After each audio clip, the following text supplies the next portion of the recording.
It was one of those mornings where the weight of everything seemed to hang in the air. I sat in the plush armchair by the large window, staring out over the city that had witnessed my entire life. The buildings below, the ones I once walked past in a rush, now felt like relics of another time. I, Marjorie Bennett, once the proud head of a prestigious law firm, a woman who had spent her career shaping the lives of others, found myself now in the twilight of my existence, contemplating the life I had lived and the legacy I was leaving behind. At 75, I was a widow, and that much was a constant reminder. Edward, my husband, had passed a decade ago, and with his death came the unraveling of everything I had built, not just professionally but personally. I used to think that control over every aspect of life was the way to survive. But now I could feel the distance between me and those I had once held dear, my son William and my granddaughter Lucy. I had always prided myself on my independence, on my ability to manage everything from my career to my home. But the truth was, I had sacrificed my relationships in the process. The loneliness I had avoided for so long was now my constant companion. I often wondered if it was too late to change things, to rebuild the bridges I had burned along the way. But the more I thought about it, the more I realized something. Some bridges, once crossed, can never be repaired. I remember the first time William stood up to me. It wasn't the typical teenage rebellion that most parents experience. No, it was something deeper, something that had been building for years. I had always been demanding, setting expectations for him that were beyond what any child should carry. I wanted him to be successful, to be strong, to live up to the name Bennett. But I didn't realize that in doing so, I had pushed him further away. William, now in his late 40s, had always struggled under the weight of my expectations. And I, in my own misguided way, thought that pushing him was the best way to help him grow. But he didn't see it that way. He never felt that love or support I thought I was offering him. He saw only control, rigidity, and a mother who could never show affection. I had tried, of course. There were moments when I would reach out, moments when I thought I could make up for the years of neglect. But it never worked. William would pull away, and I would retreat into my own world of work and duty. And as the years passed, we grew more distant. Our conversations, once frequent, had become few and far between. It was as though we were two strangers bound by blood but not by heart. I had no illusions that things would ever change. Not with William. Not with anyone. Then there was Lucy, my granddaughter. Lucy, the child I had once hoped to nurture into someone I could be proud of. I remember when she was young, full of wonder, and I would watch her play with such a sense of longing. But somewhere along the way we lost touch. She was always caught between her mother's expectations and my cold, pragmatic ways. I never knew how to bridge that gap. Lucy is in her 20s now, bright and capable, but emotionally distant. She too carries her own burdens, and I am just a part of them. I tried, of course. I tried to form a bond, but my affection had always been so measured, so calculated. The years of emotional detachment had turned me into someone I didn't recognize. I wanted to be close to Lucy, but it was as if there was an invisible wall between us that neither of us knew how to break down. I could see the uncertainty in her eyes whenever we spoke, as if she didn't know how to interact with me, just as I didn't know how to interact with her.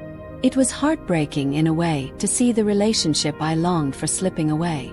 And yet I wasn't sure how to change it. I had never learned how to love freely, without strings attached.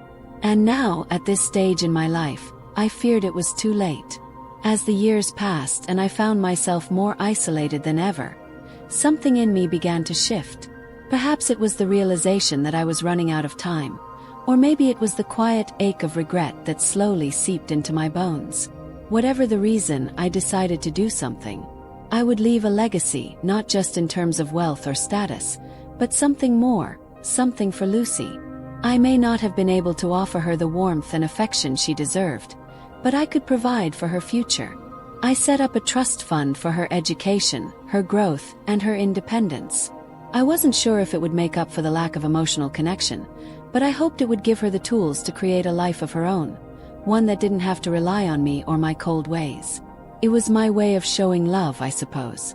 A love that was far removed from what she truly needed, but one that, at least in my mind, might serve her better than anything I could say. I thought about the things I had given up in my own life for the sake of ambition, relationships, personal joy, warmth, and I was determined that Lucy wouldn't have to make those same sacrifices. But even as I took these steps, a deep part of me wondered, would she ever know? Would she understand that this was my way of trying, in my own flawed way, to connect with her? Then came the news that I had dreaded. I had been feeling unwell for a while, but I had always managed to push through it. I was a survivor after all. But the diagnosis was grim. A terminal illness, one that would rob me of the time I still thought I had left to mend things. The news was a heavy weight, but strangely, it wasn't the illness itself that overwhelmed me. It was the realization that time, that most precious of commodities, had run out. I would never be able to repair the rift with William. I would never be able to show Lucy the love I had withheld for so long. And yet, I couldn't help but wonder if I could still do something something meaningful before it was too late. I decided to write Lucy a letter that perhaps she would never read until many years after I was gone. I didn't know if it would heal the distance between us, but it felt like the only thing left that I could do. In the letter, I explained my actions, my love for her, and the reasons behind the trust one had set up for her future. I hoped that one day, when she was older, she would understand. As for William, I knew that nothing could truly repair our relationship. The hurt was too deep, the resentment too thick. But I couldn't let him go without trying one last time. I found myself at a crossroads, unsure of how to handle the confrontation that loomed. I had to face William, to confront the things that had been left unsaid for so many years. The resentment that had built up between us was palpable, and I feared that this moment would only push us further apart. But I had to do it. If not for me, then for the sake of the years I had wasted in silence. I called him over, my heart heavy with anticipation.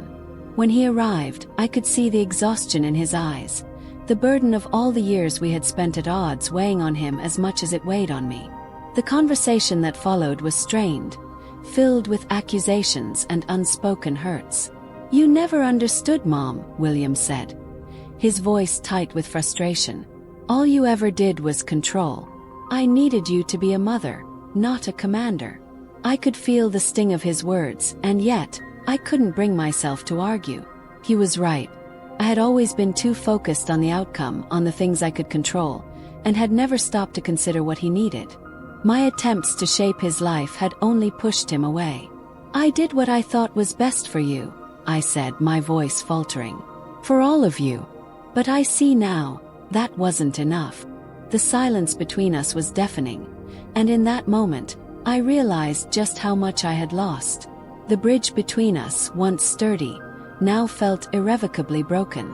I didn't know if I would ever be able to repair it, but I knew I had to face the truth. My son might never forgive me. As I sat in the quiet aftermath of that conversation, a deep sense of resignation settled over me. William had left, his words still echoing in my mind, but I felt no anger, only a hollow emptiness.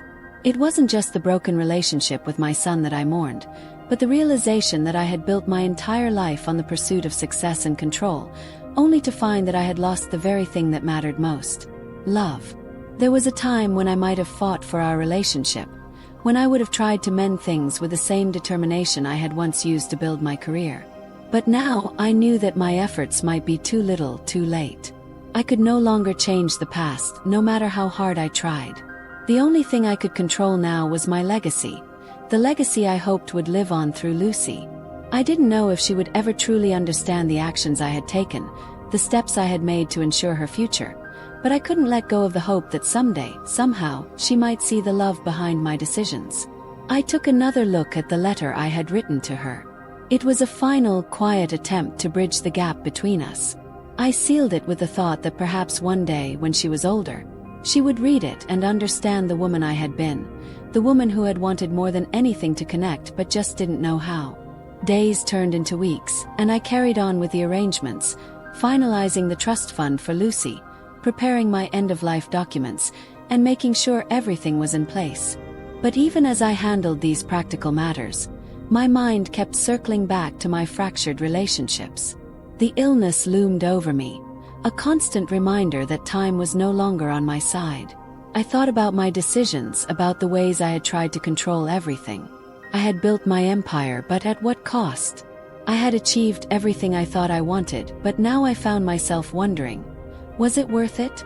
All the years I spent fighting for power, respect, and success, what had it all amounted to if I was left with nothing but regret and isolation? There were moments when I felt the weight of my choices crushing me. I could feel the distance between myself and the world growing wider, and no amount of money or control could bridge that gap. All the accomplishments in the world seemed insignificant in the face of the loneliness I felt now. And yet, there was a part of me that still held on to the hope that Lucy might understand. That one day, she would read my letter and realize that, in my own way, I had tried to love her. But the truth was, I would never know.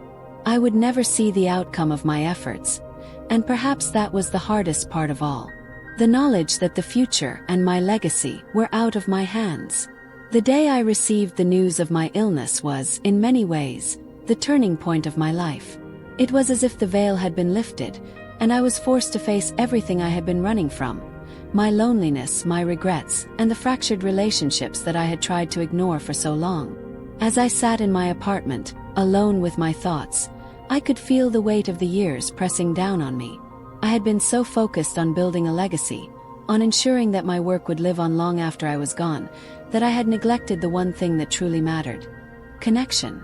Now, with time slipping through my fingers, I couldn't help but wonder if it was too late to change anything. Would William ever forgive me? Would Lucy understand the choices I made for her future, even if they were made out of a desire to protect her, to ensure she never had to feel the same emptiness I did? I didn't know. And that uncertainty was perhaps the hardest burden of all to bear. But as the days passed, I came to a quiet acceptance. I couldn't change the past. I couldn't fix the mistakes I had made. But I could still leave something behind, something that would, at least in some small way, show that I cared.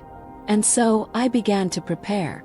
Not just for my death, but for the legacy I would leave. The trust fund for Lucy's education was finalized. The letter was sealed, and everything was in order. There was no grand moment of reconciliation, no final family gathering where we all made amends. There was only quiet preparation, a final act of love from a woman who had spent a lifetime avoiding it. As the days grew shorter, I found myself slipping further into quiet solitude. I no longer fought the loneliness. Instead, I allowed it to wash over me. It wasn't the kind of loneliness that comes from isolation, but the kind that comes from an understanding that there's no more time to fix what's broken. The relationships I had damaged, the bridges I had burned, were beyond repair now. I had done what I could, but it wasn't enough. I spent my days making peace with the choices I had made.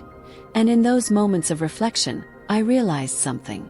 I had spent my entire life looking for control, for the perfect solution to every problem, but in doing so, I had missed out on what truly mattered: connection, understanding, and most of all, love. It struck me then that the legacy I had always sought to create wasn't the one I thought it was. It wasn't about money, status, or accomplishments. It was about the moments I shared with my family, the bonds I could have built if only I had known how. But it was too late now. I had left the world with a carefully crafted legacy, but I had failed to build the emotional bridge I so desperately needed. It wasn't the trust fund I had set up for Lucy that mattered now. It was the love I had never given, the warmth I had never shared. Still, I couldn't change what had already been done. All I could do was hope that one day when Lucy read my letter, she would understand that, in my own way, I had tried. And that was the hardest part to accept, that I might never see her understand, and I might never have the chance to bridge the gap between us. One evening, as I sat by the window watching the city lights flicker on one by one, I felt a strange calm wash over me. It wasn't peace exactly, but an acceptance of the things I could no longer change. I had spent so much of my life fighting against the tide, trying to control every aspect of it, and now, in my final years, I was learning to let go. The illness that had been diagnosed months earlier was taking its toll, but I was no longer afraid. Fear had no place in my life anymore. It had been replaced by something else. Understanding. I understood now that I had built walls around myself, walls that had kept others out, but that had also kept me from truly living. I thought about the relationship with William, about the years of missed opportunities. And I thought about Lucy, how I had always wanted to be a part of her life but had never known how. Perhaps in my own way I had loved them both, but my love had been tangled up with expectations and control. It wasn't the unconditional love they needed, but a love that came with conditions. Conditions I never voiced but they surely felt. And now, I was faced with the painful reality that no matter how much I wished to fix things, I couldn't. My time was running out, and I would never have the chance to rebuild the connections that I had lost. I thought again about the letter I had written to Lucy. Maybe it would reach her when I was gone. Maybe it wouldn't. But either way, I had done what I could. I had tried to leave something behind for her. Something more than just money. Something that explained why I had been the way I was, and why, despite everything, I had loved her. The final days of my life arrived quietly, almost imperceptibly. There were no dramatic moments, no reconciliations or tearful goodbyes. My life had been lived in the quiet spaces between words, between actions. And now, even in my passing, I remained the same, reserved, reflective, and distant. I did not see William again after that painful conversation. He had left, and I had accepted that our relationship was beyond repair. My son, whom I had once tried so hard to control, would live his life as he saw fit, without my influence. I couldn't help but think that, despite everything, he was the one who had learned the greatest lesson from me: how to live without needing others. But Lucy, she lingered in my thoughts. In the stillness of my room, as I lay in bed, I imagined her reading my letter, my final attempt to explain myself. It was a small hope, but it was a hope nonetheless. Perhaps years from now, when the anger and confusion had faded, she would see the truth behind my actions. It was in these quiet moments of reflection that I realized something important. My legacy, the one I had worked so hard to build, wasn't just about the things I had given or the money I had secured for Lucy. It was about the lessons I had learned, the ones I had learned too late. It was about the realization that love, true love, can't be controlled. It must be given freely, without expectations. I had spent so much of my life trying to control everything, trying to protect those I loved through my actions and my will. But in doing so, I had forgotten the one thing that mattered most: showing them that I loved them in the ways they needed it. That was my true regret, and in my final days, I could only hope that somehow, somewhere they would understand. As I neared the end of my journey, I found a strange sort of peace settling in.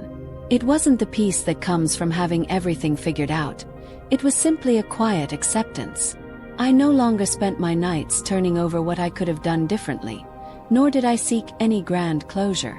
I had done what I could, and I had to trust that it was enough. The funeral arrangements were made in a way I had always envisioned: practical, efficient, and impersonal. It was how I had always lived: controlled, planned, and without the emotional messiness that others seemed to revel in. I wondered, as I prepared to leave this world, if anyone would truly miss me, if they would see me for who I was or for who I had tried to be. My thoughts often returned to Lucy. I had spent so much time trying to secure her future, but I had failed to secure our bond. The trust fund I had set up for her would remain, a symbol of my love that I could never show in person. But would it make a difference? Would she even understand why I had done it? I thought of her as a young girl, bright and full of life, and I thought of the woman she must have become. I had always admired her from a distance, but I knew nothing about the person she had grown into. That distance between us had been there from the start, and though I had hoped to bridge it, I knew now that it was a bridge I could never cross. Still, I held on to the hope that one day she would understand my actions. Maybe when I was gone, when the anger and resentment had faded, she would look back on my life and see the love behind the decisions I had made. It was a small hope, but it was the only one I had left. The days that followed were filled with a strange calm, a silence that wrapped itself around me like an old, familiar coat. It felt like the world was moving on without me, as though I was just a footnote in my own story. And yet, There was a part of me that clung to the idea that perhaps I had made a difference, even if it wasn't in the way I had always imagined. I had always thought that my legacy would be one of power, influence, and control, the things I had worked so hard to achieve throughout my career. I had believed that if I could just leave behind enough wealth, enough security for Lucy, it would be a worthy legacy. But as I looked back on everything, I realized that the only true legacy I had left was the one I had failed to build, the relationships that I had allowed to crumble in my pursuit of success. My mind wandered to the last conversation with William, to the unspoken hurts that had never been fully addressed. It was painful, but it was the truth. I had failed him as a mother in so many ways, and in that failure, I had built walls that even I couldn't tear down. Yet, in my final moments, I could feel a quiet forgiveness building inside me. Not from William, not yet, but from me to myself. I had done the best I could with the tools I had, even if those tools were imperfect. I realized now that the most important thing I could leave behind wasn't money or power. It was the quiet, honest truth of who I had been. A woman who had struggled with love, who had built walls instead of bridges, and who, in the end, had tried to do what was right, even if she never truly knew how. That was my legacy, and in some strange way I could accept it. The final hours of my life came without fanfare. It was a slow, inevitable fading, quiet, private, like everything else in my life. The pain was manageable, a dull ache that reminded me every so often that time was running out. But more than the physical discomfort, what weighed on me was the knowledge that I would never know the impact of my actions, never see whether my decisions would make a difference in the lives of those I had left behind. I thought of William one last time. His face, his eyes filled with frustration and love, the way he had looked at me that last time we spoke. I had failed him. That was a truth I couldn't change. I had always thought I was doing what was best for him, but in reality I had pushed him away, unable to show him the love he needed. And yet, deep down, I hoped he would forgive me in time. Not for me, but for his own peace of mind. And then there was Lucy. My heart ached for her, for the bond we could have had. I could only hope that one day, when she was older, she would look back and see the love that had been hidden beneath my actions. I had tried, in my own flawed way, to give her the world, but I knew that the emotional connection she deserved had always eluded me. I closed my eyes, thinking of them both. William, Lucy. And I hoped, in that quiet place between life and death, that they would find a way to heal, even if it wasn't with me. Maybe they would build the bridges I had failed to construct. Maybe, in time, they would understand the complexity of my love. As I took my last breath, I felt a strange sense of release, of peace, knowing that my story was over. It was a quiet ending, but perhaps that was the way it was always meant to be. A life of silence, broken only by the hope that somehow, in some way, love would find its way through the silence. Thank you so much for listening to this story. It's one that I hold close to my heart, a journey of reflection, regret, and hope. If you found something meaningful in Marjorie's tale, I'd love to hear your thoughts. Don't forget to subscribe to my channel for more personal stories and reflections like this one. Until next time, take care, and may you always find the bridges you need to cross.